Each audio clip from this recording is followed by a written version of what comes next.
Si nos preguntamos por el origen de la filosofía, entendida esta en su acepción más elemental, como el amor por el saber, la respuesta nos conduce inevitablemente a las orillas orientales del mar Mediterráneo, a un tiempo en el que los hombres comenzaron a cuestionarse el hecho de que los fenómenos observables de la naturaleza se debieran a la voluntad arbitraria de los espíritus y los dioses. Esta preocupación por los fenómenos naturales será una de las principales características del conocido como milagro griego, un devenir prodigioso del pensamiento mitológico al científico que sentó las bases de Occidente tal y como lo conocemos. Pero este tránsito, en contra de lo que se pueda pensar, fue un tránsito tranquilo, en el que durante mucho tiempo convivieron las primeras explicaciones de carácter e inspiración lógicas con los antiguos mitos. Es sintomático de esta convivencia que la primera vez que se registra la palabra physis, con la que los griegos designaban a la naturaleza, es en el poema épico de Homero, la Odisea, en un pasaje en el que el dios Hermes ayuda a Ulises a protegerse de los hechizos de la bruja Circe. Hermes, cuenta Homero a través de Ulises, me ofreció su remedio tras arrancarlo del suelo y me enseñó su physis. En la raíz era negra, pero su flor era blanca como la leche. Aunque en este temprano contexto la palabra se emparentaría directamente con el verbo brotar, ya se adivinan sus futuras acepciones al referirse a aquello esencial y sin embargo no visible que constituye un fenómeno que, aunque conocido por los dioses, tiene carácter inexplicable para los mortales.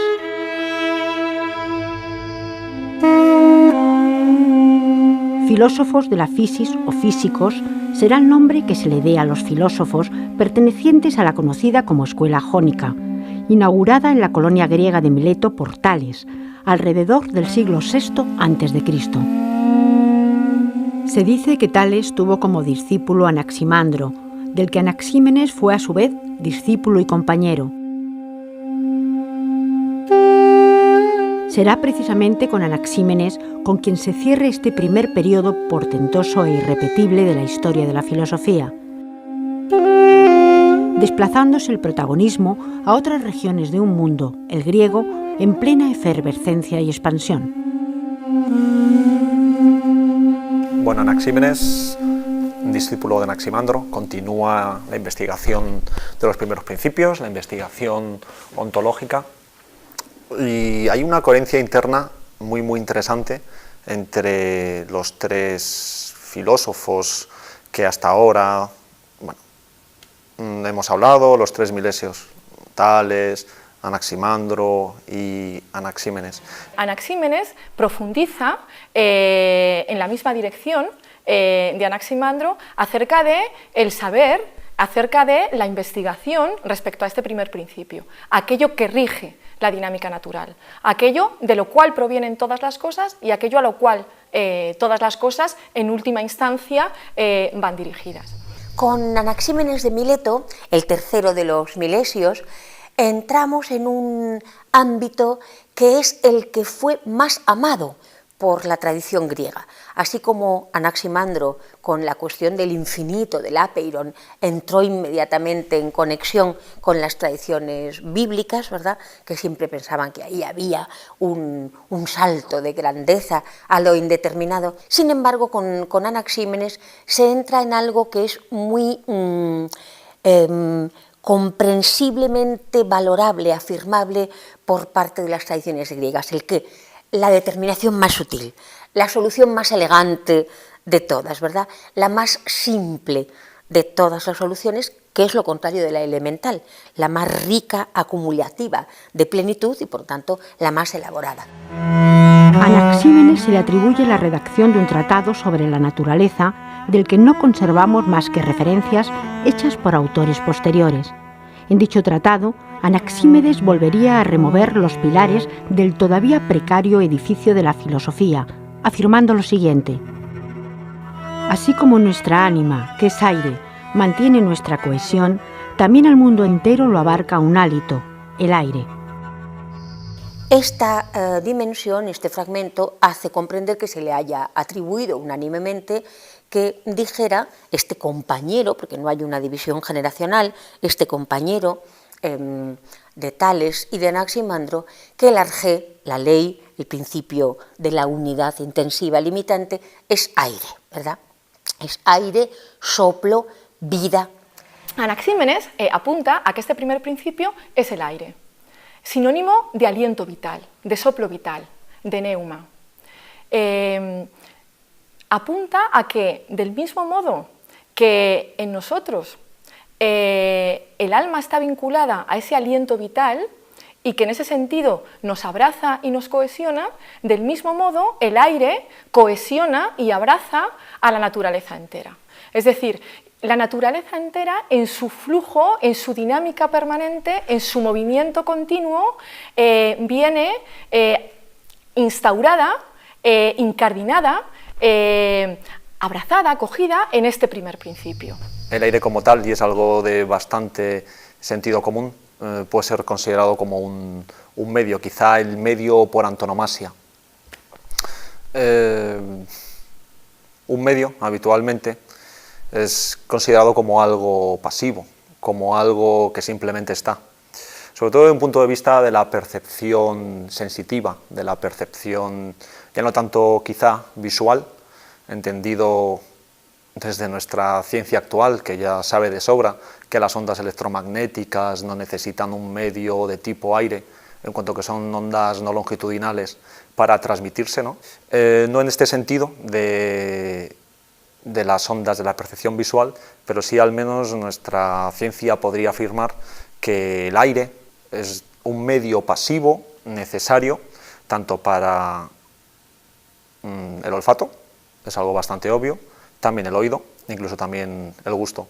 Incluso llevado a la percepción visual, no habría órgano percibiente, no habría ojo y ni tan siquiera habría persona que podría ver si no hubiera aire, difícilmente.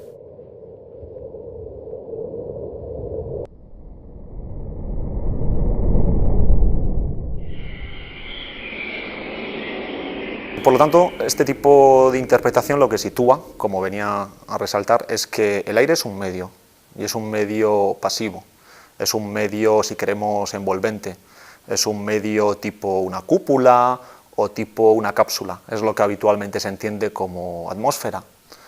Un ambiente atmosférico, un ambiente que inunda todo lo que hay, pero que sin embargo no es o no tiene una esencialidad que permite que aquello sea en lo que se centra nuestra atención. Aquello no es lo relevante.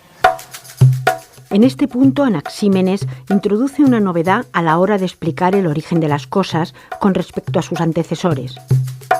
Aunque ni Tales ni Anaximandro tienen demasiado en cuenta los mecanismos de cambio, en Anaxímenes esta cuestión se torna nuclear.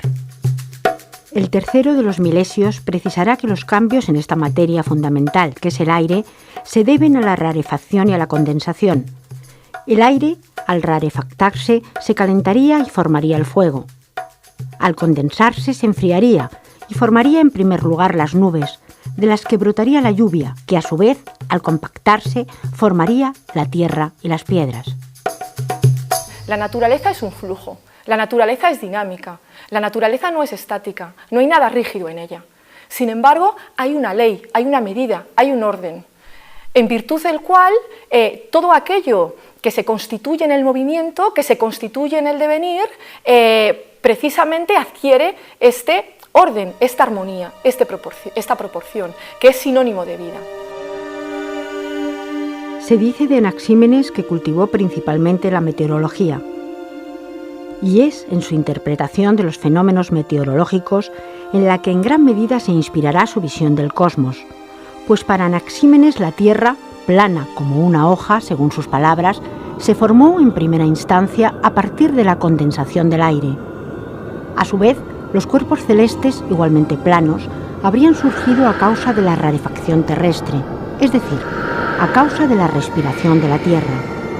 Los astros, por tanto, no serían más que fuego o aire rarificado que, según Anaxímenes, giraría alrededor de la Tierra, como un sombrero lo hace alrededor de nuestra cabeza.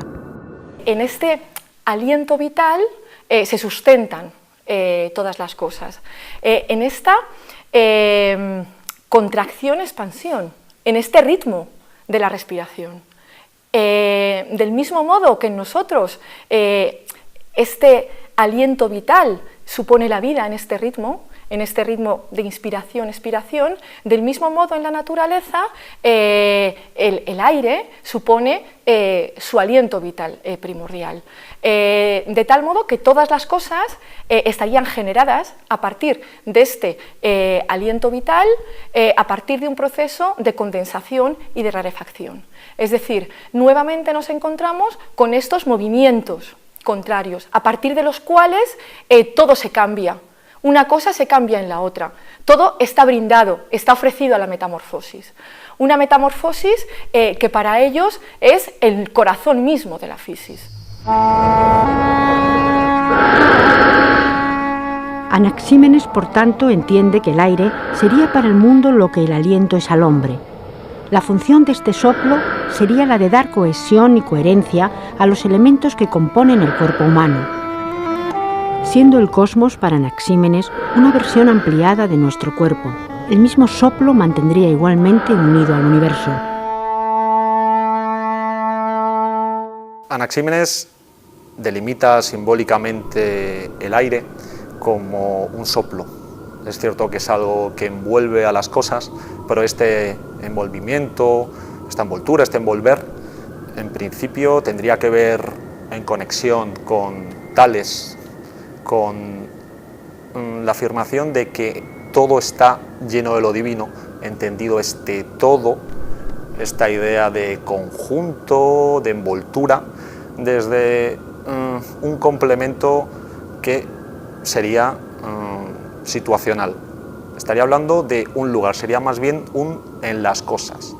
No, todo entendido como dentro de las cosas, no dentro, insisto, como una envoltura, pero aún sí en las cosas. Nos cuentan también los doxógrafos que Aristóteles se reía un poco condescendientemente de la prueba que atribuían a Anaxímenes, y es que hasta tal punto el aire sería el principio de la vida, y vida significa psique, alma, que si se pone un espejito delante de alguien que no sabemos si ha muerto o no, si está vivo lo empaña por el aliento, y si no, no, y además el aire sale caliente cuando sale de nosotros en la expiración, y sin embargo entra frío, y entonces a él le parecían estas cuestiones unas cuestiones muy ingenuas, ¿verdad? Muy ingenuas, en efecto, tratando de la densidad y de la profundidad de lo que establece Anaxímenes, porque ¿por qué puede decir que el arjé es aire en el sentido de soplo, en el sentido de aliento y en el sentido de vida? Lo puede decir porque justamente para la fisis como espontaneidad autolegislada, que no es la de los entes artificiales, sino la natura naturans, la naturaleza creativa de los seres vivos, el principio es el alma, el principio es la vida. Pero vida en griego, alma, significa siempre el alma sensible de las percepciones sensoriales y el principio de operación de lo que llamamos las actividades abstractas.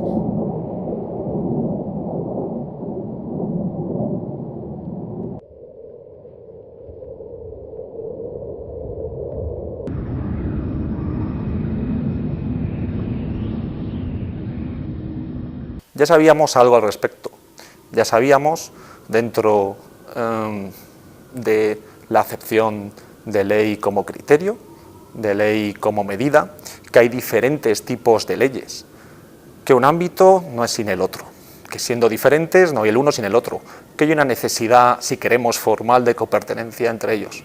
Ahora se nos dice algo más, se nos dice que esa relación necesaria entre ellos es una relación de ida y de vuelta, que tiene cierto estatuto, si queremos, de ausencia-presencia, es un irrumpir, es un estallar, es una respiración, es un desgarro y un desgarro vital, un desgarro activo y como tal, transformador, y como tal, posibilitante tanto de uno como otro.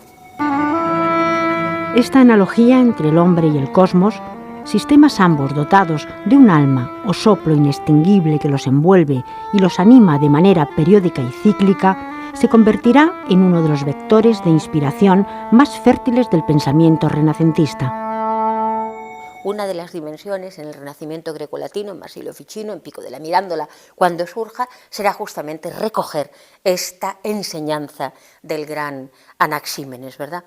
Al mismo tiempo, tuvo tal aceptación en el mundo heleno que a través de la transmisión de Aristarco, de Lampsaco, de Diógenes, de Apolonia, llega a Sócrates, y Sócrates ya lo considera tan alcanzado, este pensamiento sobre el arjé milesio, que ya lo hace suyo y dice por eso, que no siempre se ha entendido bien, que no tiene por qué investigar ya él el alma del mundo, el alma del cosmos. Ya veremos que también hay una poderosa contribución del pitagorismo a esta misma cuestión, sino que lo que va a estudiar es el alma del hombre.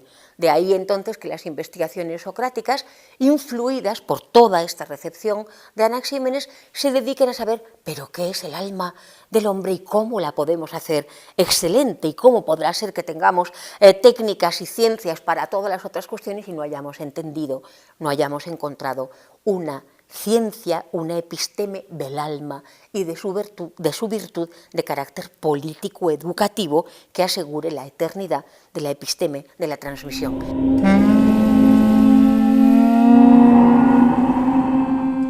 La importancia de Anaxímenes se extiende hasta la modernidad, actualizándose a través de diferentes conceptos como el éter o el sensorium dei, del que nos hablará Newton. Tampoco resulta extraño vincular a Anaxímenes con la ecología contemporánea y su forma de concebir a la Tierra como un ser vivo, como un templo que, tal y como los milesios nos propusieron, debe ser habitado, respetado, pero sobre todo, y antes que nada, entendido.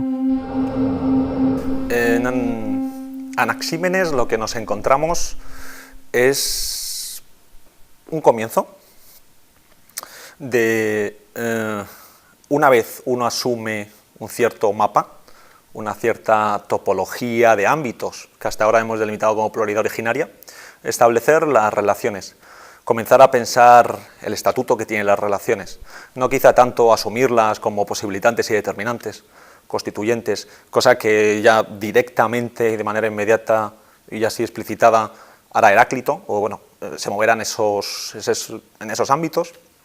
Me refiero a tratar justamente de delimitar simbólicamente lo que es el criterio, la medida, establecerlo como relación de ámbitos y ver qué delimitaciones puede tener o qué determinaciones puede tener, pero sí se apunta un poco en esa línea, sobre todo asumiendo, como veníamos recalcando hasta aquí, que no hay una separación absoluta, que el medio nunca está separado del fin, pero tampoco hay confusión, esto más o menos lo sabíamos hasta ahora, y que la relación tiene siempre un estatuto, si queremos, de irrupción, en términos muy de nuestra filosofía contemporánea posmoderna, de acontecer o de acontecimiento, al estilo del soplo, al estilo de la respiración subitánea.